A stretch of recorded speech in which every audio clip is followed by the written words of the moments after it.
So this weekend we spent a couple days with people from the Midwest Preparedness Project, camping out at Clinton Lake and learning a lot from this community. Camping out with family, enjoying good times. Very blessed weekend. Thank you to our family at the Healing Homestead for inviting us. We had a great time. We weren't able to attend every session, but here are some of the highlights from the weekend that really stood out to us. Way out in the back corner where this truck driver has his truck parked, and there are just bees all over the place, and they're mad. They don't know where to go or what to do. They're flying all over the place, and the bee truck is getting ready to take off. And there's thousands of these bees, and I'm like, okay. I've seen YouTube. I can do this. So I went to my local hardware store and I bought your cheap Harvest Lane beehive equipment, and I took it out there. And I was told, put some lemongrass in there. So I put a little bit of lemongrass oil in it, and I came back that night, and all of the bees that were out and about flying, they were all in the beehive. And I'm like, whoa, this is cool. So I took all the bees home, but there was no queen. The queens won't come out of those hives on those trucks. So I went to Manhattan and I picked up a queen, and I brought it back and I introduced it into the colony. We paid very careful attention to how you're supposed to do all that, so I didn't hurt the queen. And about 3 days later, I had a good active colony. She was laying eggs in there. The bees had released her from her cage, and that was my very first colony.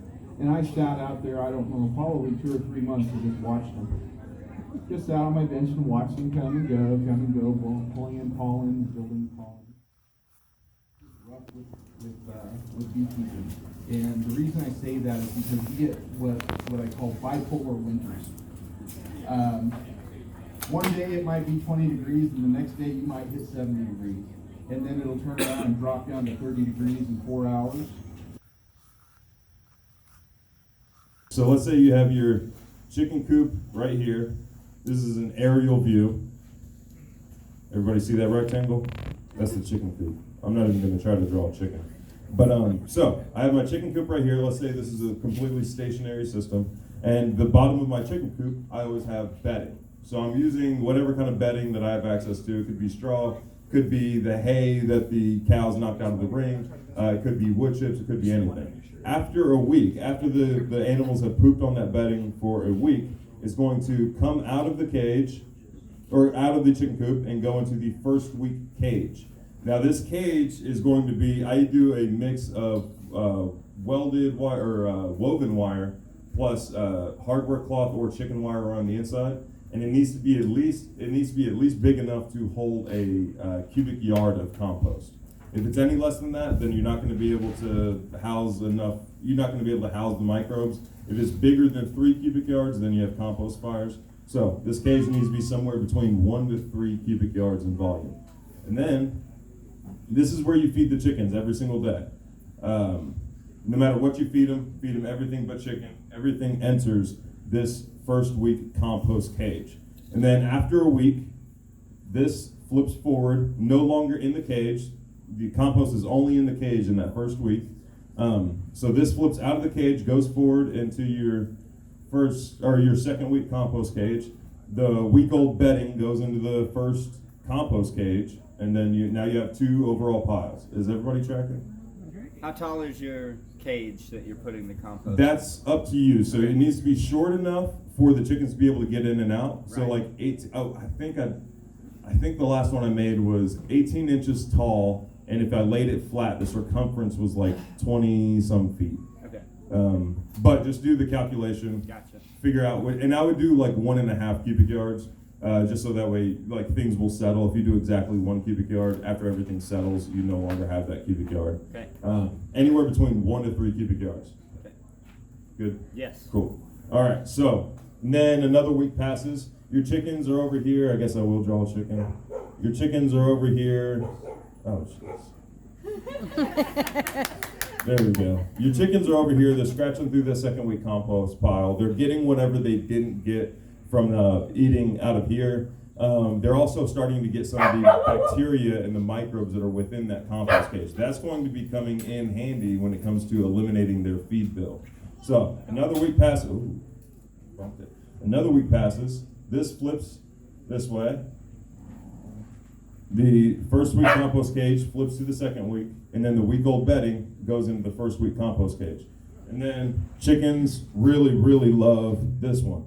This will draw a heart over it because it is their favorite. The third week compost cage has the most biological activity going on of all the cages, and that's where they're going to go to first. In fact, you'll notice that you might let them out of the coop in the morning, you throw their feed in that first week compost cage, they will run past that food and go to the third week compost pile to go scratch that down first. And then some will stay at the compost cage, some will go to the pile, but then eventually all of them, once they've taken care of the easy stuff in here, will go back and get whatever feed was left in that first week compost cage. Also,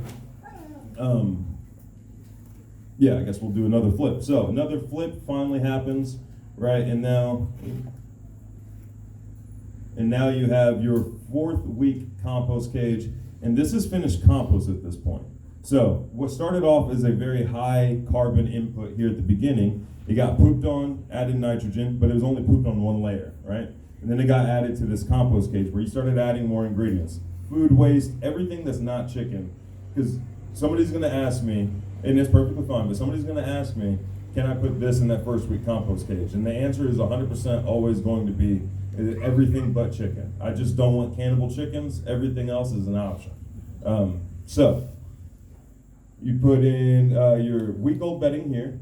You put in any garden waste, any food scraps, anything like that. Anything that is grown at one point can grow again in a compost cage. So anything that's like can decompose and compost, you're going to throw in this first week cage. This is the last time you add anything to the compost. And then it flips. And then the chickens are going to scratch it down. As they're scratching it down, they're aerating it, so they're introducing oxygen. They're pooping on it, so they're adding nitrogen. And then they're also going through and breaking up any weed seeds or any pathogens, any microbial activity they might see. Go ahead. There's no more cages after the first week, it's just a pile? There's no more cages after the first week, because here you're still accumulating materials. After it leaves this cage, you're adding no more materials, and then you want the chickens to go through it and get any, because if you're using hay as bedding, then you want those chickens to go through and eat the hay seeds, because you don't want hay growing in your garden typically. But yeah, the first week compost cage is the first and last cage of this entire system. So after the second week, now you have two piles that they can derive a lot of their protein from, and then any leftover carbs they didn't get from the first compost cage. And then fourth week, these two are also going to be your hottest piles.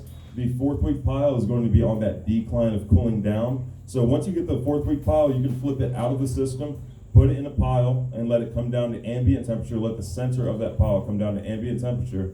And then you have finished compost that can then be added to your gardens, could be added to your pastures.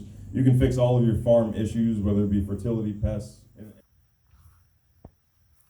But the surface area is where I'm going to grow trees as food for my fish, right? So let's say I do the same volume, but I increase the surface area. Right? So my pond looks like that, still half acre, but I can fit far more trees.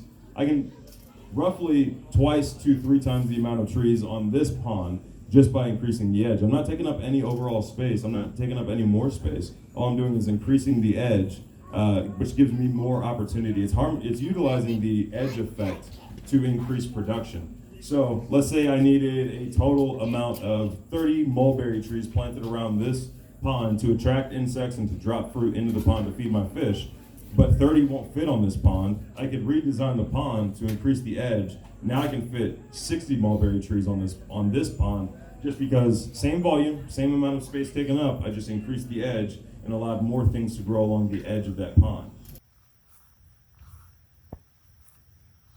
Right here are 0 joints where it goes up into the tail. Does everybody see that right there? Now, what differentiates our loin from our sirloin, we want everything, that first horizontal bone, we're going to make a little mark, okay? This is our sirloin, that's our loin. We'll cut that in a second. What I can do is I can come back here. I want to look at my sirloin muscle. Where that ends, I can make a mark. I'm looking at the pork chop end. Are we seeing bacon for the first time, y'all? All right, it's been a long time coming. We've been fighting against the freeze, but now's where magic's gonna start happening, guys. Look at that pork chop. Look at that back fat. This is why I like Idaho pasture pigs, okay? They have that lard pig genetics. I use that back fat, I render that down, I put it in with my venison sausage, I render that down, I fry my chicken in it. It's absolutely delicious. So I want that no matter what. I like a little bit of tail on it, okay? So I'm gonna come right here, I'm gonna mark that right there. And now, it's a game of connect the dots. So I can run this knife through, oh, I hit bone. What do? Do I give up? I'm gonna go lighten up with my knife. I'm gonna ride over the top of those bones and connect the dots, okay? But it's really important that I've come in right to the table for all that. You wanna take a break, don't you? Come on. You know. Now, we're into preparedness here, right, y'all? All right. So, have a little help from your friends, right? Have you ever done this before? No, first time. Awesome. So you're going to cut right through. And do your best to connect the dots. Just smooth with a bone saw. If you try to force it, because we're big, strong guys, right? We can just force it, right? You're going to jam up your saw blades. All right? For this reason, us big, strong guys usually suck at this compared to the ladies. Because the ladies will do what they're told. They'll focus on getting it right, and they check their ego. You're going to probably force it. Let's see. All right, I'll help you. We're going to work. Let that down. Come grab this. Come grab this. Now you're going to go nice and easy. Nice and easy. Let it float over the top. In fact, your goal is to not let it get bogged down. There you go. There you go. Nice and easy. Nice and easy. There you go. Once that first one breaks, you're good. Now here's the thing, when you're cutting it through and you feel that point where the bone's about to break, keep sawing. Because if you break that bone, now you've created a sharp bone. And when I get home and I put this in the vacuum seal bags, what's going to happen?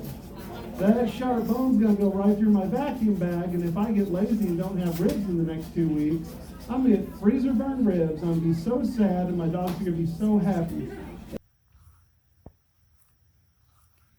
So with that said, I'm going to turn it over to our great friend from Crunchy Mama Farms, Sean Kelly. He's going to bless this meal, and then we're going to dive into the food. I'd like to try to do women and children first, kind of like the Titanic. But Prince maybe. But go ahead. Let's go ahead, Sean. All right. I know you're all sick of hearing me talk today, but let's go real quick. Father God, thank you for bringing us together. Thank you for this time where we can just join hands and enjoy your creation, all of the fields, the trees, enjoy all of this beautiful food. May it nourish our bodies so we can continue to do your work. In Jesus' name, amen. Amen. Go eat! Thanks, Sean. Go team. Jenny.